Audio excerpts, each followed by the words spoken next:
Saludos estimados amigos y hermanos, que Dios les bendiga.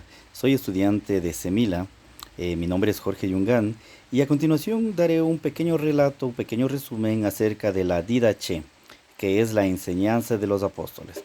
La Didache fue escrita entre el año 65 y 80 después de Cristo por los primeros padres de la iglesia, la misma que tuvieron en alta estima todo aquello que habían escrito.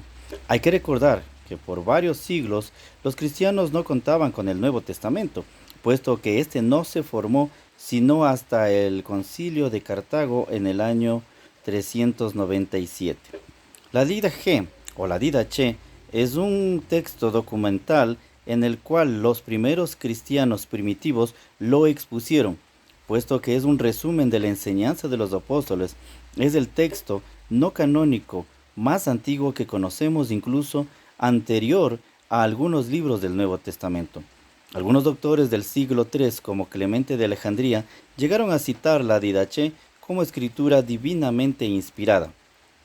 A pesar del título, no se entiende que haya sido escrita por la totalidad de los apóstoles o por alguno de ellos, sino sencillamente que el escritor se propone recoger las enseñanzas fundamentales de carácter preferentemente moral que a través de los apóstoles se remonta al Señor Jesucristo. Como podrá advertirse, el texto está impregnado del espíritu o de un espíritu evangelizador. Tal como nos ha llegado el libro, puede dividirse en tres partes claramente identificadas, a saber, una instrucción que, según se afirma, desde el primero al sexto capítulo, ha de proceder al bautismo, cuyo carácter es esencialmente moral y práctico. Se expone mediante alegorías acerca de los dos caminos. Un esbozo del Espíritu para los sacramentos del bautismo y la Eucaristía o Santa Cena se abarca a partir del capítulo séptimo al noveno, intercalado entre el ayuno y la oración. Finalmente, una ordenación de las relaciones de la comunidad respecto a los apóstoles y profetas, con avisos y cautelas para distinguir los verdaderos de los falsos profetas.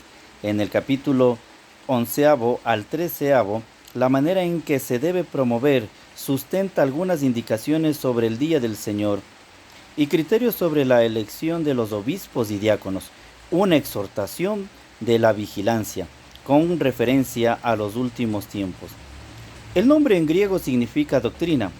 Fue descubierta en antiguas bibliotecas en Constantinopla en el año 1873 por Filoteo Brenius, con varias traducciones.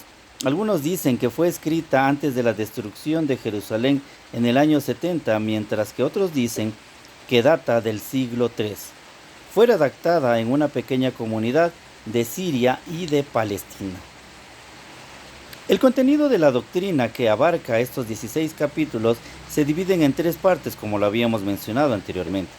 Se llama el documento de los dos caminos aquel capítulo que abarca desde el 1 hasta el 6. Este documento se encuentra en la epístola de Bernabé, el cual menciona que existen estos dos caminos.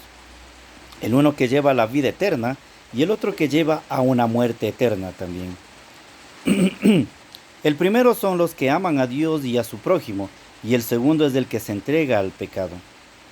Desde el capítulo 7 al 10 contiene instrucciones litúrgicas. El capítulo 7, por ejemplo, trata del bautismo, que debe ser con la fórmula trinitaria. Si no hay agua, nos habla de que debemos de echarle 3 veces agua en la cabeza, en el nombre de la Trinidad. Este documento es más antiguo, que habla del bautismo por infusión. Antes de ser bautizado, es necesario dedicarse al ayuno. Capítulo 8. Distingue a los cristianos de los hipócritas judíos en dos cosas. En su oración y ayunos, transcribe el Padre Nuestro del Evangelio según San Mateo. El capítulo 9 y 10, habla sobre un ágape. Hay controversia. No se dice si se refiere a una especie de comida fraternal que celebraban los cristianos primitivos o se refiere a la Eucaristía. Pero parece que estas dos ideas había en la Santa Cena y en este ágape. Se refiere exactamente a la coinonía.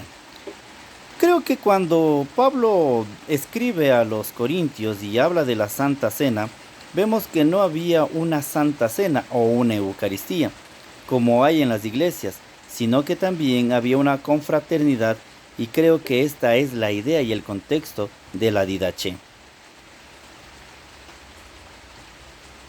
En el capítulo 11 al 15 es una especie de manual de disciplina. Es así que desde el capítulo 11 al 13 nos habla de los problemas que crean los falsos profetas. En el capítulo 14, una referencia del Día del Señor, vemos una celebración eucarística con características del ágape. Habla de la comunión como sacrificio en los cristianos que se presentan delante de Dios. El capítulo 15 nos habla de obispos y diáconos elegidos por los cristianos. Y para el final, en la conclusión, trata el fin de los tiempos. A esto quisiera agregarle también un valor teológico que se presenta muy bien en todo lo que hemos detallado. Este es muy importante porque nos habla de un moralismo muy temprano en la teología y de la historia de la liturgia. Aunque habla del bautismo por inmersión, permite por infusión, no hace distinción entre el ágape, la coinonía y la Eucaristía. Vemos que la jerarquía es la que regirá los destinos de la iglesia. Es así como hemos llegado al final de este pequeño resumen acerca de lo que es la didache. Que Dios nos bendiga grandemente. Un gusto poder estar con ustedes.